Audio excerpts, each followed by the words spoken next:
Yo, pre! Ito, boss, may guest tayo. So, kumusta, bossing? Okay lang sir ang pag-teaching dito, maganda. Maganda. Kompleto. Bago ka rito, no? Ngayon lang kita nakita dito. So, gano'n ka nakatagal na active sa workout? Ay, dati nung ako nasa sa kabila, sa Bindam, Pero dire-diretso yun. napatigil ako ng almost 3 months. 3 months lang. Pero nung dati, dire-diretso. Dire-diretso ako. Pero ngayon, ang plano mo, dire-diretso yun. Diretso na ako ngayon. So, meron ka bang pinapalo na workout or meal plan galing sa internet or something? Ano lang, ang sa ginagawa ko kasi pag sa diet, iba yun. Diet, meal plan, mga ganun. Wala Sa pa masyadong workout routine. Ano? Saan galing yung workout routine mo? Sa, pag, pag kasi wag sa kabilang sa kabilang gym. Pagkalabas ko ng trabaho, diretso na ako. Saan nga galing yun? Sino nagturo sa'yo? Yung katrabaho ko din. Tuturo lang. Isang beses lang ako tinuruan, tapos ako na. So, ganito yan kasi, ang workout at saka yung meal plan na gagawin mo, yun ay dedicated lang para sa'yo. Magkakaiba kasi kada tao. Merong specific workout at meal plan kada tao. Okay. Yun ang pagkakaalam ko. So, ito, baka makatulong. Gagamit tayo ng pinakamalupit na app sa Pilipinas. Number 1 to Brad. Okay? So, tutok mo dito. So, unang-una, kunin ko yung details mo. Papalobat na, no? Sagad din na natin, palobat na.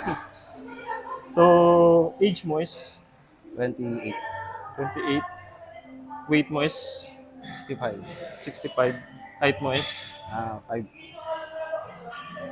5 po. 5 lang? 5'4". 5 po. 5'4". Okay. PBT level, ilan target mo? 1 to 3, 3 to 5 in a week? 3 to 5. 3 to 5. Okay. Fitness level mo, beginner. Yes. So, ito, anong pangarap mong katawan? Lean bulk, carbs, B-shape, dami dito, athletic and balance, D-shape na. B-shape torso. So, yun. Update natin. So, yun na, may workout ka na sa meal plan. Ganun lang kabilis. Punta tayo sa workout.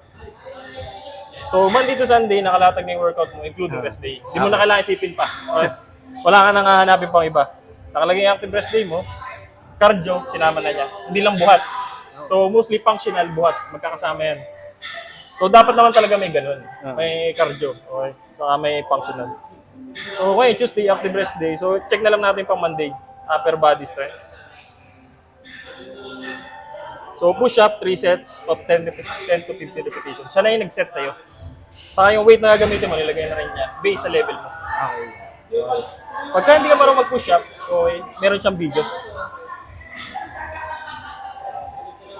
Yan. So, sa mga hindi marunong mag-push-up, yan ang video mo. So, pagka mamamahinga ka, ay nakalagay dito, 3 sets. May rest timer pa. Tutunog siya habang nakatambay. Okay. Tapos may pamalit siya, alternative exercise. Pagka ayaw mo na ito. Saka may notes rin siya, record mo, para matrack mo yung record mo kung huli mong ginawa. Para alam mo yung progress mo. Ano ba, nakalimang push-up ka lang, ilagay mo. May notes tayo dyan. Naka-insert na. So yun na. Nakalagay na yung workout mo, 4 na exercise lang. Wala ka nang isipin pa. Tapos na. Pagkatira mo yan, uwi ka na. Yun na. So meal plan. Ang calorie intake mo per day is 2,400 calories. Ito nakalagay dito. Meron na din na. Yan. Base sa statistics mo. Siya na nag-compute para sa'yo. Galing yan. Di ba? Monday to Sunday, nakalatag na yung kakainin mo. Susundin mo na lang. Filipino food, balanced meal plan. Okay. Meron ng carbs, protein, siya lang bahala. Huwag mo nang isipin. View meal plan natin ngayon.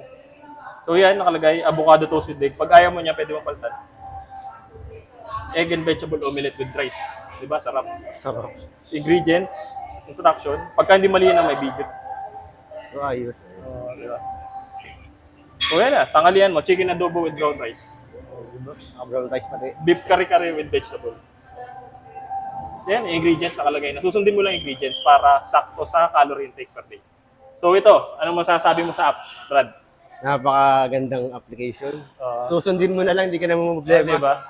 Parang tinanggalan mo na yung mga coach ng ano. Sa mga ganong Diba? instruction. Ayos, the best. The best. So, ano pang inaantay mo, Brad? Install ka na. So, yun lang. Bye.